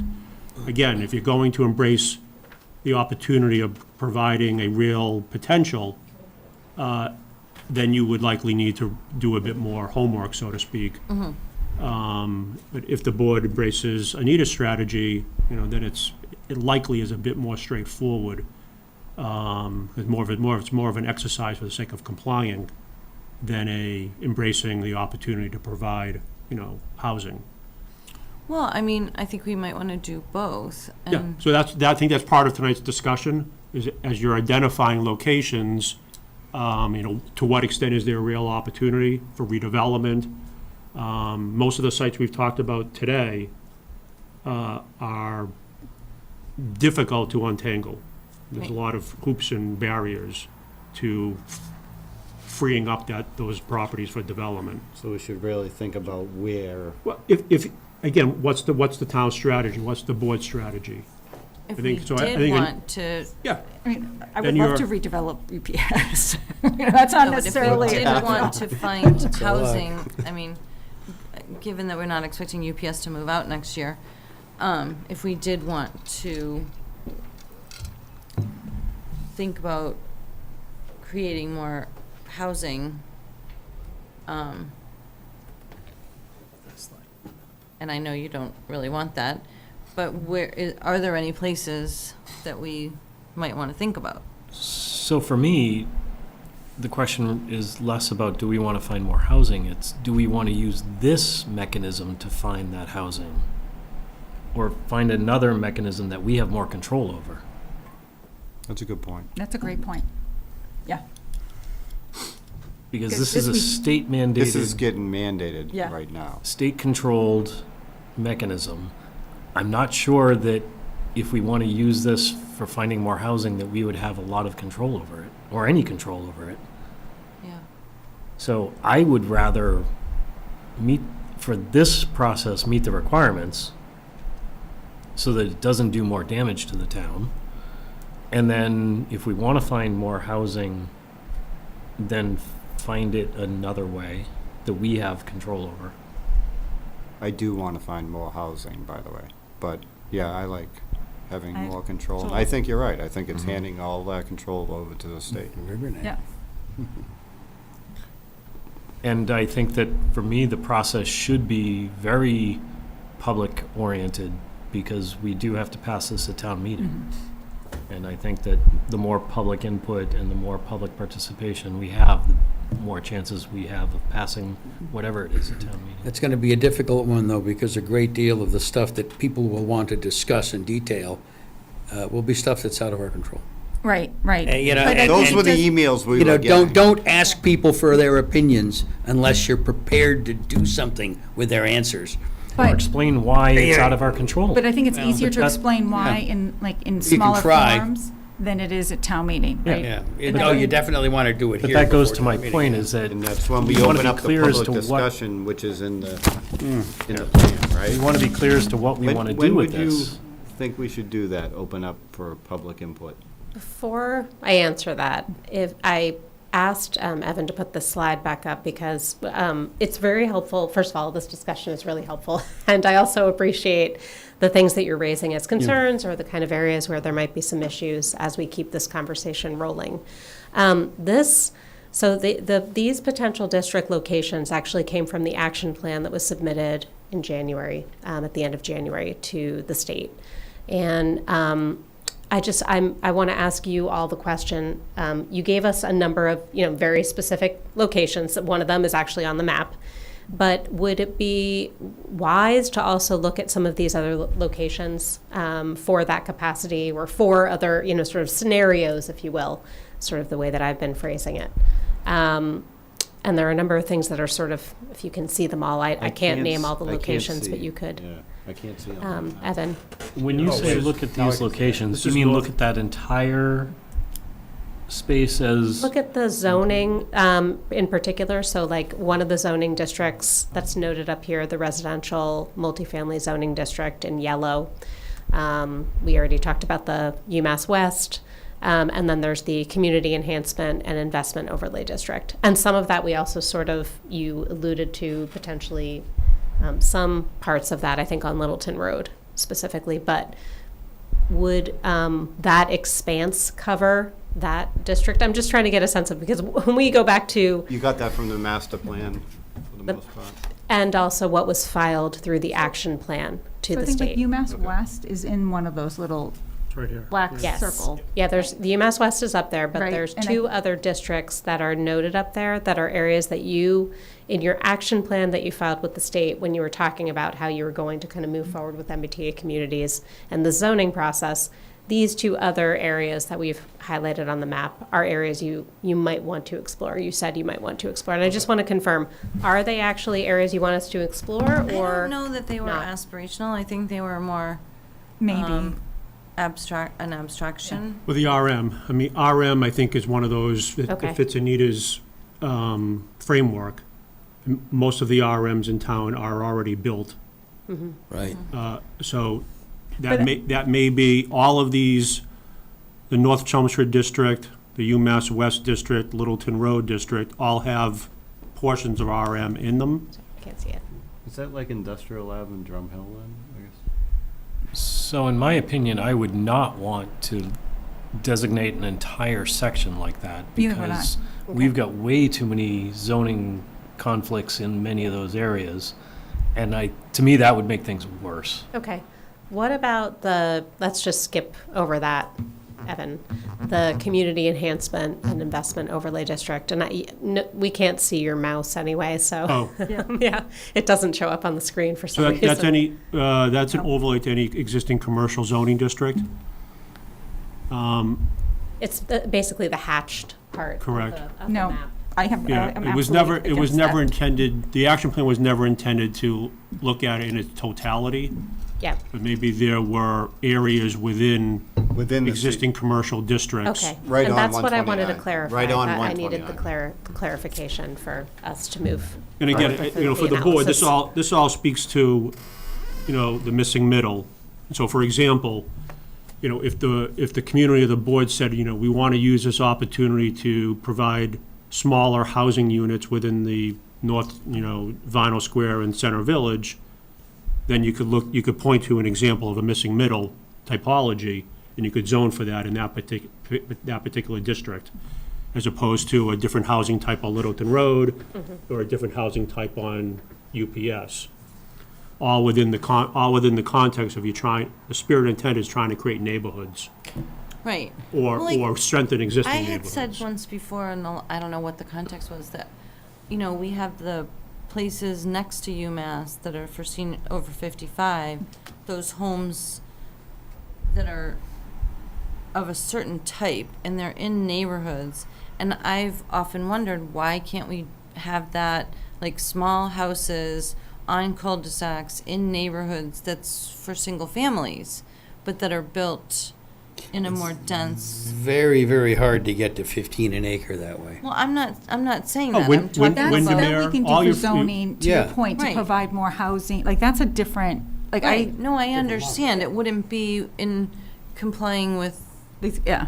It MBTA. could. But it would potentially, address some need in the middle and create something that would be, societally and pleasing and hopefully more affordable than large single-family homes on large lots. Like, I think in Bedford, there's a couple of areas that, when I have to cut through for traffic purposes, that do exactly that. They're nice-sized homes, maybe 2,000 square feet, but on, like, in a little development, very little acreage, right? And they're cute. And I'd love to, like, oh, that's Hey, perfect-sized Kids house. go out and play kick the can at night, and like we all did, and. Yeah. But it's like the right size with not, kind of like, maybe like Westlands, those are small lots in Westlands, right? Like those types of lots. Like, I totally agree don't- with you, but that's not I gonna. don't think the MBTA zoning would allow for a That's not- single-family That doesn't. It's on not style. intended to be for single Right. family, Yeah. no. What it could do, though, is, if you look at the missing middle, you could have duplex side by side. You Right. could have smaller structures with less units in them to create more of a village aesthetic than what we zone for at UMass West. Right, but like when we Yeah. build those, first of all, they're smaller, and the developers bring these gigantuan things But you because zone they it can for get more money. You zone it for Linden. single family, but Right. like you can, like, we can take that offline separately, but I bet you there's a way of doing that with what you're saying. I have a question about the density, going back to that other slide. If we zone Which one? The slide? the missing middle The slide. missing middle slide, okay. If we We were just zone- showing you Linden Square to give you an example of what we think you might be describing that could be another way of looking at this, okay. but- Wellesley, was that Wellesley? That's in Wellesley, I drove yes. by it today. Yeah, yeah, If we zone an area for this, yes. and we're zoning it to the 99 acres, so that we target the lower end, are we able to put in place restrictions on these developments to keep it at that lower end, or can developers still come in and develop the monster size? Yeah, how Building. does that language work? So you can put in design standards, you could put in very, specific criteria about, you can be almost all the way to form-based code. I mean, if you wanted it to be. You can put that into the zoning that we have yet to create, that basically tells people how it will be developed. The only part that you can't do is it has to be by right. So, there can't be a special permitting process or some special hearing process in order for that, for a future developer to gain access to a permit. There could also be, I think we were talking about design guidelines, like sort of just standards that can be provided. So yes, you can help to guide that process. Help in to that guide manner. or You can- force? In the bylaw, as I said, in the bylaw, you can write into it what you want basically things to look like, as could- long as it is compliant with the 15 units per acre. Right. That is really the kind of If the on the bottom missing line to it. middle, if you, let's just say, a UPS site, you identified a housing type, you could create very specific zoning text that would dictate that outcome. Okay. And also eliminate the restrictions, to Evan's point, that would not allow it to be built. So. Yeah. So we could create the right number of acres in the zoning so that we're targeting the small side of that middle housing, and then create the zoning text so that it forces the development into that smaller side and doesn't allow Right. the larger side. The typology that you're looking for. Correct. So that's all part of the strategy. Okay. Not only housing strategy, but land use and zoning strategy. Right. I think it goes without saying, the smaller your units on the missing middle, the more land you're gonna need. Oh, yeah, but if we design for that up front. Right. And we've So, accounted but- for that. But to Nita's point, if you're targeting 100 acres, you're probably not gonna be at the duplex at 15. No, but You probably may need 200 acres. Right. And you can mix. But you can mix, Well, you can mix and match. Well, we can figure out that number, and that's our goal then. Sure. At Yeah. that point, once we decide what type of housing we're gonna go with. It's- Have you dealt with any of the other communities yet on this far? We're so far? starting to do that. Are we with- the first ones with No. this meeting? You're not, no. What are some of the other concerns they had? You can talk about it if you want. A lot of the same. Same stuff. You know, having control through site plan is definitely a topic that's heavily discussed. Okay. But what other communities have you dealt with that have the schools that are as old as ours? Because I know Yeah, Billerica something is- comparable Right, maybe. like Tingsboro has all new schools. Billerica is getting their high school built. Like, we're the one, I'm trying to think, what They other d- they know communities? all- they have all like, this. that are like ours, that have such old infrastructure.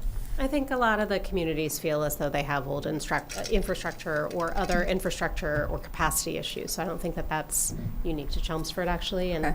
we, of course, are just working with our 9 communities as our region, but 7 of them are the ones that actually have to comply with this requirement, not all 9. And so we were just saying that the zoning district, or whatever you end up putting into the zoning, can have a lot of variability, but it could also be that we might be doing 2 things, I think is sort of what we were starting to talk about. Where one thing is we're looking at a site and we're looking for that maximum capability at that site, and the other thing is more what the chair was talking about, which is looking for some other opportunities potentially as well, to sort of have a mix and a balance as we move forward. And so I think it might make sense to actually talk about the plan for moving forward and how we incorporate, the public process, getting back to your earlier question. So if you can advance the slides towards the next steps, or just the one before this. Go ahead. Yeah, so I guess what we're looking for is kind of how you want to proceed with the outreach to the public. If we're going to have a public workshop, and kind of the process to how we get to the public workshop. We can take the information that we had today and kind of refine the districts, and then kind of come back in a month and a half or so and review it with you, and then go out to we could do it however the outreach you want to design it. We can work with you. We can host the workshops, or we can work with a group that's going to do the public engagement. But we just need to know what your preference is. My recommendation for public outreach to begin with is less about input and more about awareness and education about what the MBTA community is, I agree. what it isn't, Yeah, how do we get that? what our plans are in terms of the goals and strategy, so that people understand where we're coming from before we start asking for input. So may I make a suggestion? That's wise. It sounds like you're going to do exactly what Chris just said. You're going to summarize this meeting, put it in a framework, strategy, some context. Maybe it makes sense for you to bring that back to this Yeah. board. Yes. The board can review it, make sure it's a sanity check. Hopefully you can do that quicker than a month and a half. Yeah. And then maybe decide at that next meeting, based upon the strategy, what level of public engagement is necessary. I would agree with You know, that. my thought is if we fully embrace Anita's strategy, I'm not sure it's that as involved, because you're not necessarily zoning to create an opportunity. You're zoning for, Well, until the state can start coughing up some cash. no, No, right. he's Sorry, he's I not mean, arguing with yeah, you. no, I If know. we But went But under your to- scenario, the presentation at town meeting is, we're doing this, we're doing this to comply for the sake of compliance, and we've strategically identified locations that have certain characteristics. Right, that, if And converted would be better. if the board then wants to introduce real opportunity, Then we that's can- when it gets a bit more complicated. Well, then we can go down a different path Yeah. and really think through that. It may 'cause be a I don't blend of the think it's- two. Yeah, not a bad idea. Yeah, Okay. the seed has been planted. I think we've talked a lot, and I think you guys will probably do a good job summarizing and Right. making sense of it. Yeah, and I mean, additionally, we are going to be working on adding things to our website, also providing that to you if you want to add it to the Chelmsford website or something like that. We're going to have FAQs. There will be a lot of public information. We could also do some sort of recorded video or something to that That'd be effect great. that sort of just outlines like the more basic, sort of the 101 about MBTA communities, which we shared with this board a while back. Can't remember when that was, but in the fall. And so we can do something like that, recorded, which might be more useful now. Everything is final at this point, and these are the things that are required to move forward. So if you think that would be useful, we could do something like that as well. Are there other things, for that FAQ, Mike was asking this a little bit earlier, are there other things that you want us to answer, in that sort of basic sort of summary of what's happening here? Even questions you might have, but questions that you might hear from people in the community or other folks.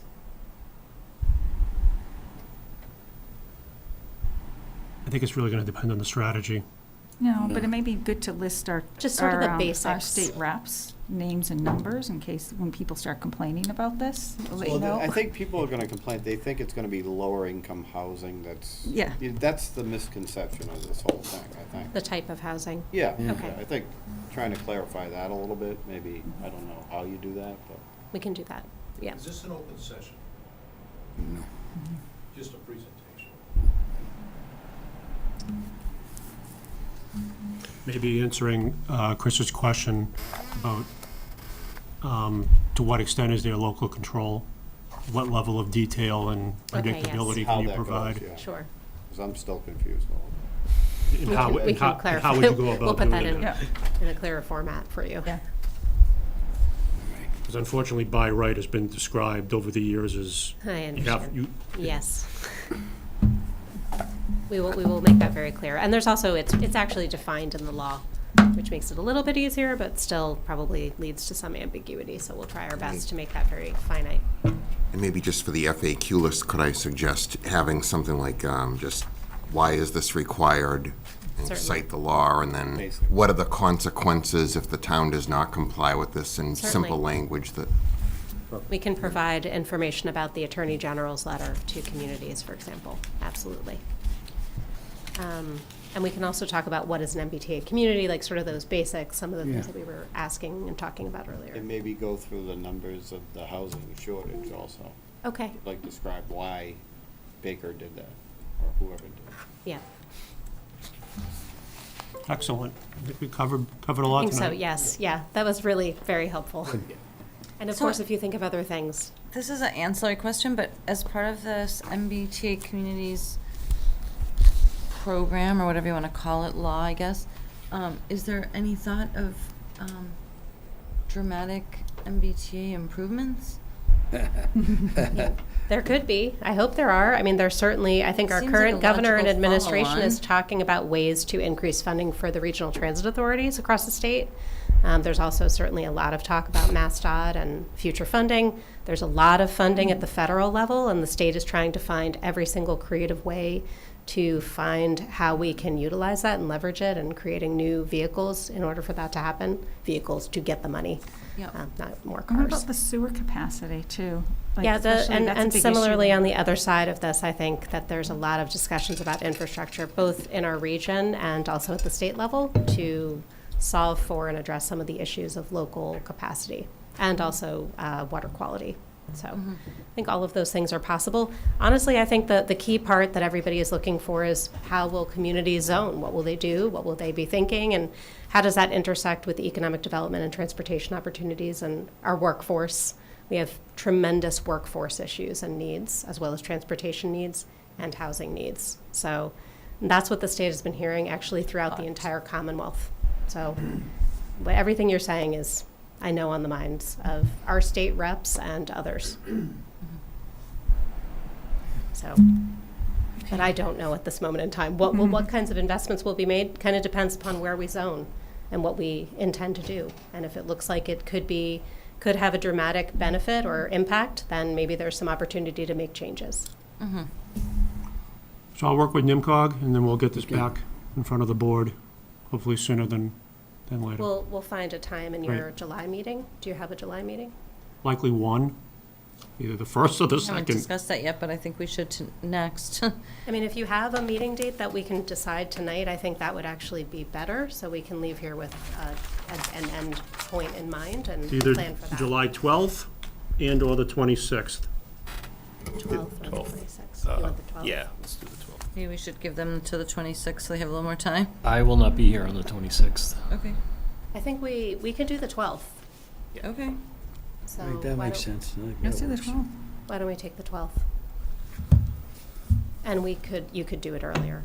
I know that you Okay. intended Thought we were that taking before. the summer off. You are, after July 12th. We discussed. Okay, then we will Great, see you thank you. again very soon. Thank you all. Thank you. Thank you. You're welcome. Just about done. So we're gonna put off the meetings to approve, The minutes. the minutes to approve till the next meeting, as we didn't get them till rather late. And then the next meeting date, we have the 28th, and now so shall we determine now that the 12th will be our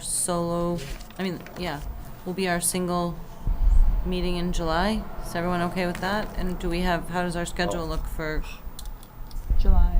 They're fine, so you think it's okay to only have one? yeah. And you could even do the same for August if you wanted to. Well, let's see what we have when we get to the 12th of July. Yeah. We can revisit.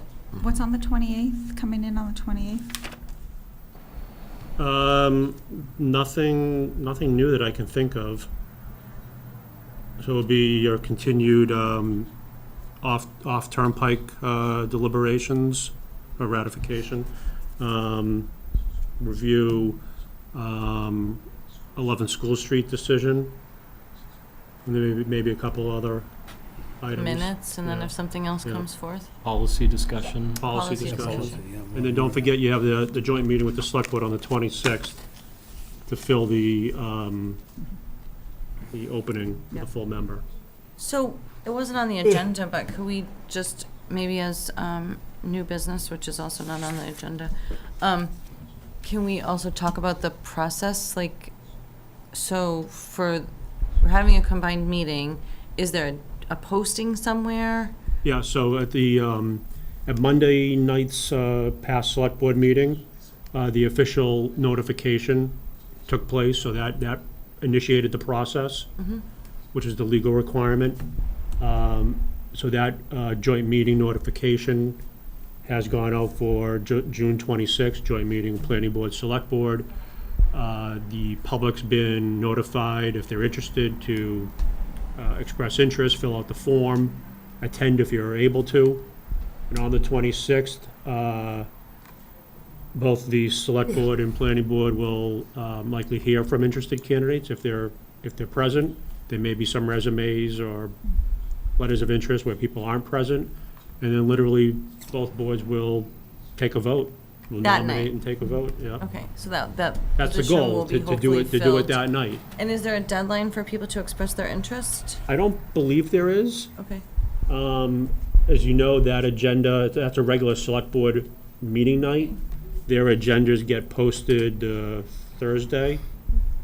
So, per what we've been talking about, if someone's interested, I think they'd want to get their letter of interest in to be posted on that agenda. All right. Can I make a request for future agendas that we have a placeholder for liaison reports? I don't have any from the commission, Conservation Commission tonight, but it might be good in case I do to have that as a placeholder. Yeah. I think we should have that and new business. Yes. Okay. Okay. I will take a, You have it.